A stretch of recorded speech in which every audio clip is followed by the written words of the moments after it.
Salam, kasih karunia, rahmat dan damai sejahtera datangnya dari Allah. Tapi tertuju kita menghadap Tuhan, mengharap ampunan serta ridho-Nya. Pada kali ini saya akan memberikan kesaksian. Nama saya Hirman Pasa, berasal dari Kota Kembang, Bandung. Pada saat itu saya menganut agama Islam karena turunan dari orang tua dan nenek moyang saya. Dan pada saat itu juga saya menjadi seorang pendidik di salah satu pondok pesantren di Kota Kembang, Bandung. Jadi pada saat itu saya sakit jantung, bahkan saya harus dirawat di rumah sakit Bromeos, Bandung. Dokter memutuskan saya harus dioperasi karena pada saat itu jantung saya bocor dan jantung saya itu udah biru sebelah. Nah, pada saat itu masih menganut agama Islam. Nah, di samping saya itu ada satu pasien jantung juga, cuman itu orang Kristen. Yang nunggunya itu ibu-ibu setiap pagi, setiap siang, sore, bahkan setiap malam suka menyanyi dan memberikan doa kepada pasien itu. Seperti mana pujiannya? Seperti ini: bagaikan bejana siap dibentuk, demikian hidupku di tanganmu, dengan urapan kuasa rohmu ku dibaharui selalu. Begitu saya mendengarkan nyanyian itu, alunan suara si ibu itu, jadi saya itu agak tenang. Tapi saya yakin bahwa kata-kata si ibu itu akan menyembuhkan penyakit saya. Saya belum percaya waktu itu karena saya agama Islam, bukan agama Kristen. Tapi saya baru yakin. Nah, langsung di situ udah 2 hari kemudian pasien sebelah saya itu meninggal. Oh, berarti saya juga akan meninggal. Karena orang jantung itu jarang hidup kembali kalau udah masuk ICU. Tapi saya waktu di dalam ICU itu sadar tetap gitu, mendengarkan pujian si ibu. Nah, udah langsung gitu saya bilang, "Bu, tolong doakan saya, Bu." Si ibu jawab, "Pak, saya orang Kristen, kan Bapak orang Islam." Saya bilang, "Gak apa-apa, yang penting saya sembuh, Bu." Didoakan, langsung si ibu itu naruh tangan di dalam dada saya sambil berdoa, "Di dalam nama Tuhan Yesus Kristus kamu akan sembuh." Di situ penyakit saya itu bukan hilang, tapi rasanya agak sedikit mengurang. Langsung di situ saya diputuskan sama dokter itu harus dioperasi. Pada saat itu 2 hari kemudian langsung pasien sebelah saya itu meninggal. Wah, saya juga bakal meninggal gitu pikiran saya, karena di sebelah saya itu dia meninggal. Nah, udah 2 hari kemudian saya pas jatuh mau dioperasi, si ibu itu datang kembali. Kata si ibu itu kepada saya, "Pak, jangan takut, harus tenang, Tuhan pasti tolong." Tapi si ibu sebelum pulang menyimpan aqua di depan saya itu. Saya minum itu aqua, berkurang, saya dibawa ke lab. Langsung dokter memutuskan saya tidak jadi dioperasi, sekaligus saya sembuh. Puji Tuhan, luar biasa. Baru doa, baru pujian yang dilemparkan ke badan saya udah sembuh total. Apalagi saya bilang kalau mengikutinya. Nah, pada saat itu gancang ceritanya saya langsung pulang ke rumah karena tidak jadi dioperasi. Saya udah jual apa-apa buat biaya operasi, akhirnya nggak jadi itu dioperasinya. Nah, langsung di situ saya nyari itu alamat si ibu itu. Cuman waktu itu saya lupa minta alamat si ibu itu. Padahal masih orang Bandung dia.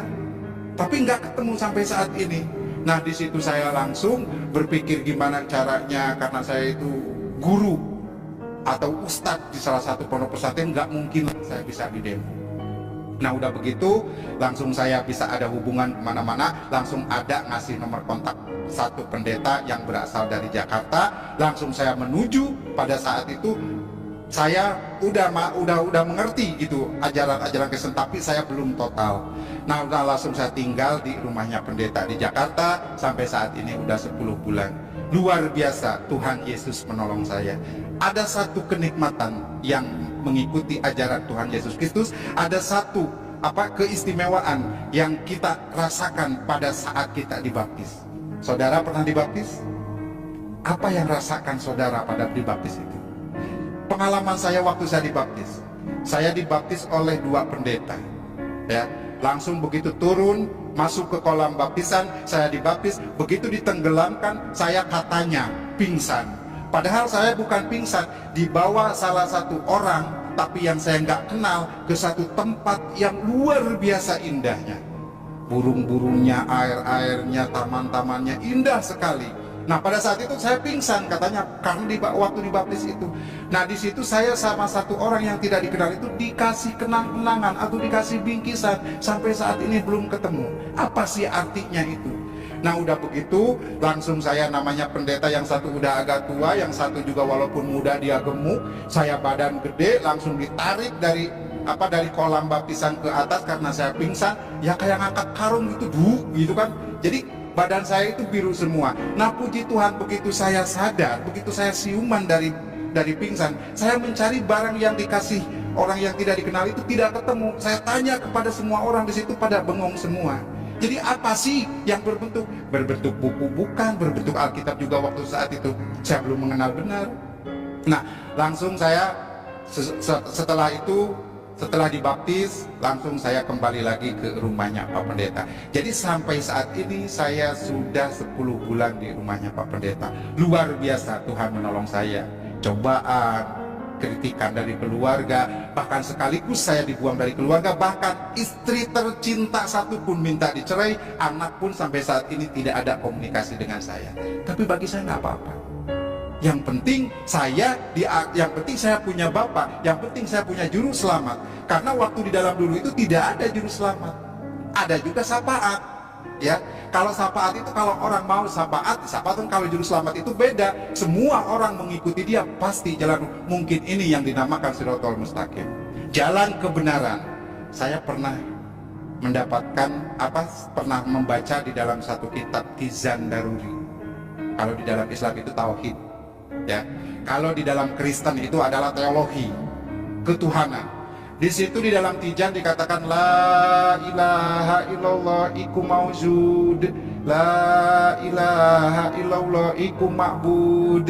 Kalau orang di masjid kan suka baca itu. La ilaha illallah, tiada Tuhan selain Allah, iku maujud, yang berbentuk. La ilaha illallah iku ma'bud, tiada Tuhan selain Allah kecuali untuk diibadahan. Jadi kita ibadah itu kepada Tuhan yang berbentuk, wujudnya harusnya. Jadi namanya wujud berbentuk itu bisa dilihat, bisa diraba, itu berbentuk, itu wujud. Sedangkan dulu saya itu ibadah kepada Allah. Mana Allahnya itu nggak ada, karena di dalam Al-Quran dikatakan Allah itu tidak punya tempat, bukan di aras, bukan di surga, bukan di neraka. Tuhan itu laisa kamitslihi syai'un di dalam Al-Quran, tidak ada satu tempat pun untuk Allah. Sedangkan Tuhan itu di dalam kata lafaz tauhid itu berbentuk mauzud. Nah, di situ jelas. Jadi sedikit-sedikit sampai saat ini saya menggali bahwa inilah jalan kebenaran. Luar biasa, Ibu Bapak Saudara. Isa Al-Masih juru selamat kita itu adalah untuk menyelamatkan kita. Saya sudah 11 bulan berjalan mengikuti Tuhan Yesus Kristus atau Isa Al-Masih. Saya minta dukungan dan doanya, semoga saya diberikan kekuatan dan kesabaran. Dan saya minta doanya juga dari semua pihak untuk Pak Pendeta yang mengurus saya dan keluarganya. Semoga beliau ini diberkati. Jadi saya menghimbau, pesan dari saya, yang sudah mengikuti Isa Al-Masih dari kecil jangan sampai jadi rugi banget. Dan kita tadinya dari naik taksi naik ke beca, memang semua juga kendaraan, tapi rugi banget gitu. Jadi tetap kita sampai mati pun, sampai kemanapun, sampai tua pun, diberikan cobaan apapun, kita harus kuat mengikuti Isa Al-Masih. Karena Isa Al-Masih adalah is the best bagi kita, juru selamat bagi kita semua. Saudara yang terkasih, mungkin inilah yang saya perlu sampaikan. Jadi pesan dan kesan bagi saya untuk semua, yuk mari kita pegang kuat-kuat. Jangan sampai kita jadi malam. Tuhan